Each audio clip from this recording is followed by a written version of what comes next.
This is another video on Moshow and Blitzway and Moshow's Shin Robo from Robo Armageddon. And I'm going to be going through the gimmicks. So the first thing is that I replaced the hands because I particularly like articulated fingers. So this is the one hand pair that has articulated fingers. So this, I'm going to show in just a moment, but okay, let me go through some of the more extravagant gimmicks we have here. All right, I'm going to put him to the side.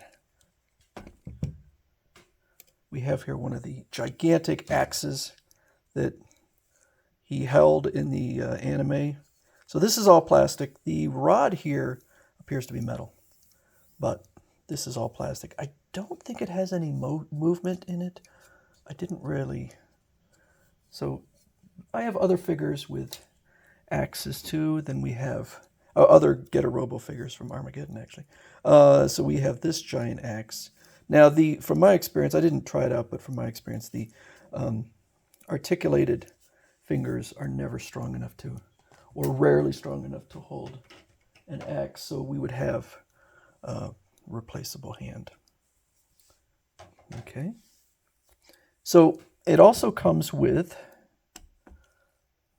wings. Okay, which, oh geez, obviously go into the back here. So this is metal. These are metal. And I believe it goes like this. And it is hard to get them in. It is a very snug fit. So, you know, the thing is that with these figures, these wings for this figure, wings for like not Mechagodzilla, Mazen Kaiser, they make the figures dramatically larger in the necessary storage space if I have it in a cabinet. So I don't use those, or else I would run out of space even faster than I have already. Okay, so the head is removable, so you have 3 different other faces. You have, this is the face that came with it. Okay, I replaced the face. Whoop. And we have, looking to the left and looking to the right. If I can get that, yeah, there we go. And the faces are very easy to remove. But this face on here now, this is intended to work with one of the rays that comes out of his head. So we can push that in, and so then it appears like he's shooting a ray out of his forehead. Okay. Put this to the side. And like I said, these heads, the faces are very easy to replace. Sometimes it's not so easy. In this case, it is. Okay. The next one is, it is his main weapon, which is showing on here. This is actually referred to as, let's see, something sunshine. Stoner Sunshine. Okay, so like it shows on here. So I believe that it's probably a little bit edited, but that is the figure itself. So we have the Stoner Sunshine here. Now you can open it up and put batteries in. I got it open. I don't know how you put those batteries in, so I'm not even gonna bother. The batteries, this mostly uses LR 44 batteries.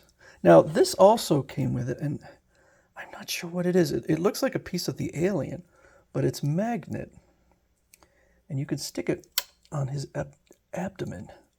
So I'm not sure if that's supposed to show like the alien invading the Robo or what. I'm sure somebody can inform me. We have a couple of spare horns. Okay, case I guess maybe those break or you lose them or something. I mean, you'd only lose them if you removed them. Okay, so getting back to Stoner Sunshine. I'll show that later. So you can replace the hands with these hands and then place this in here somehow. Okay. Oh, it goes in there somehow. And then replace these two pieces, which are removable, and just have him holding it, showing the power. And you know, I never use this stuff. It's kind of neat, but you could put together a whole diorama, and I'll show that additionally. Again, he's got the magnet here, so he can put, I believe that's his getter beam on there. And then if you want to actually show it, actually that would be the getter beam. And then to show it in action, like this. All right. And this will open up and you could put a battery in there for a light up feature.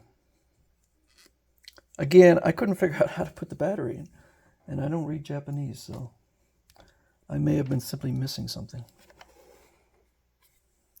All right, so we'll go through the instructions real quick.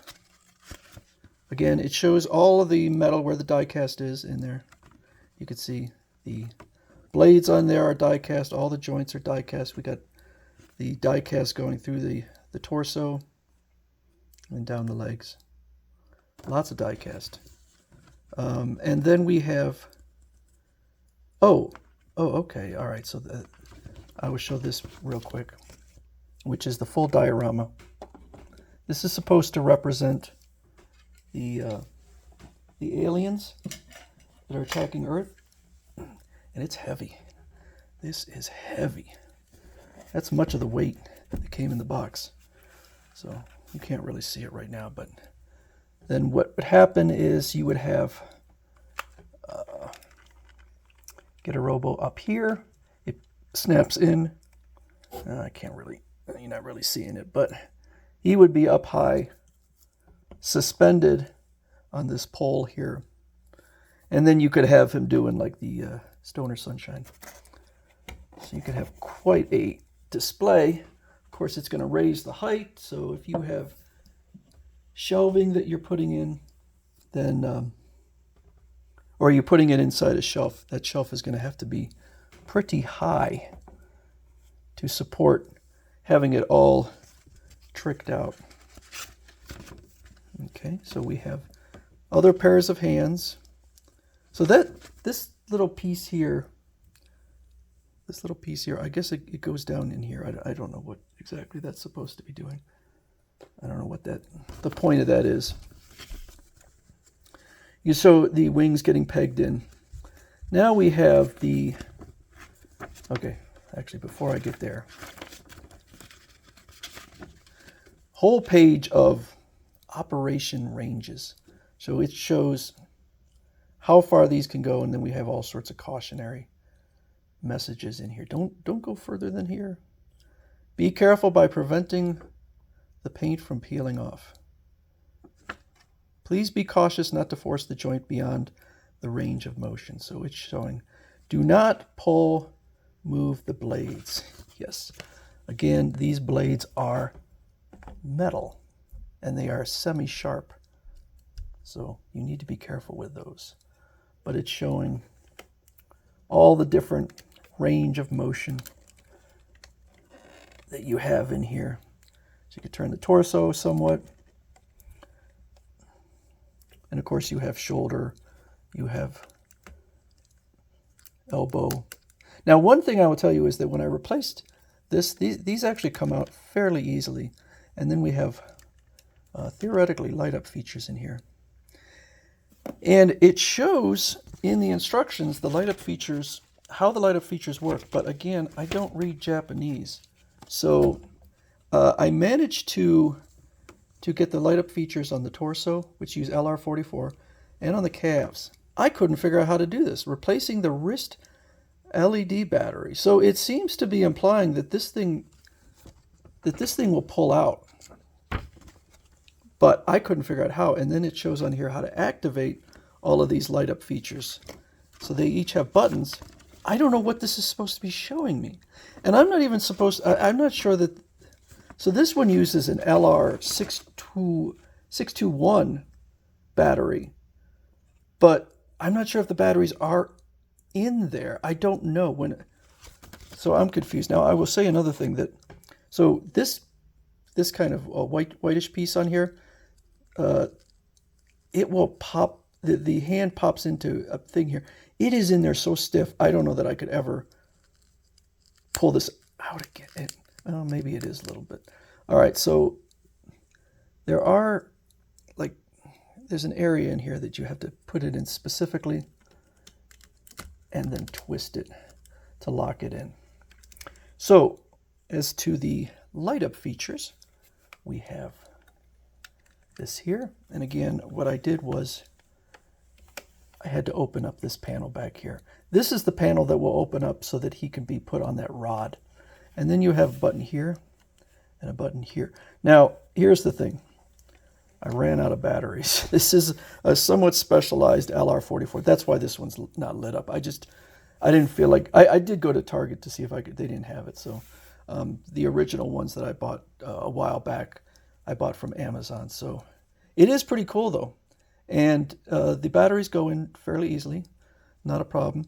But as to the forearms, I don't know how it's supposed to activate. I don't know if the batteries are supposed to be in there, but it seems to show in here, it says touch, touch, like there's something to touch, but there's no button.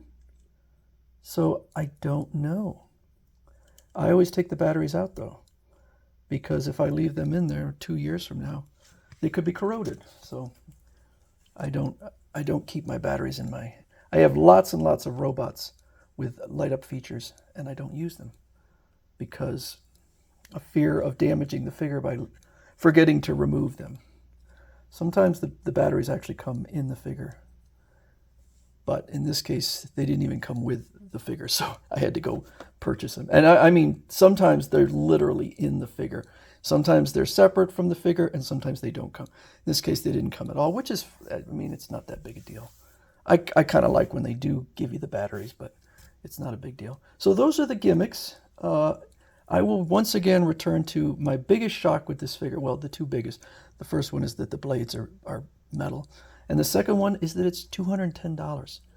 For a figure of this high quality from Blitzway to be $210, I think is a huge bargain. And last I looked, which was like a day ago, it's still available on Big Bad Toy Store, or you can do comparison shopping. But if you could do even better than $210, then I think grab this one up. This is a really nice figure. So I'm going to do one more video. I'm going to compare this one to CCS Toys and SkyX. SkyX did not produce a Shin Get a Robo, but they do have Get a Robo. So I'll do a side-by-side comparison of 3 different companies.